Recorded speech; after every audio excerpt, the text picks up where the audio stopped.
The name of James Watt is invariably associated with the invention of the steam engine and with little else. It is not generally known that he was also responsible for numerous other less important but still useful contrivances. Nor do many realize that one of his major discoveries belongs, because of its curious origin, in the chronicles of the strange and the incredible. Within a few years after it was first conceived, James Watt's steam engine was a commercial success. And in the year 1783, its inventor was enjoying both the income and the prestige to which his great scientific contribution entitled him.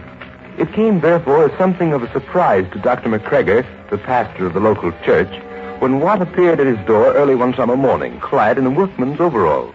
I'd like to climb the church steeple. The church steeple? What for, Mr. Watt? It's an experiment I want to try. A crazy idea I got in my brain, and I cannot get it out. And I came by it in a crazy way. What way was that? I cannot tell you now for fear you'd laugh.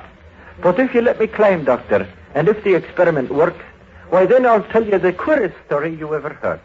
A few moments later, the inventor appeared carrying a large kettle in his hand. Perched precariously at the very top of the steeple, he raised the kettle and, with a sudden gesture, overturned it. Unable to restrain himself longer, Dr. McGregor ran down the porch steps and raced toward the church. But even before he arrived there, James Watt had descended from the steeple. The pastor found the famous man knee-deep in the waters of the moat, shouting excitedly. It worked! Dr. McGregor, it worked! I've stumbled on a new scheme for making ammunition. You drop molten lead, and it turns into gunshot.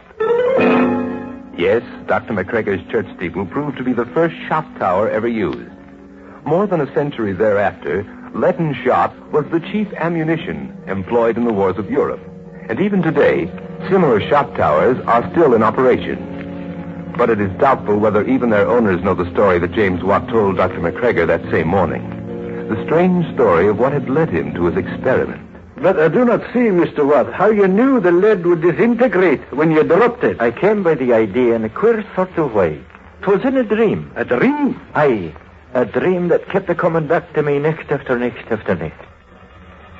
I'd be standing in an open field, and all of a sudden, the clouds would burst and the rain would start beating down around me.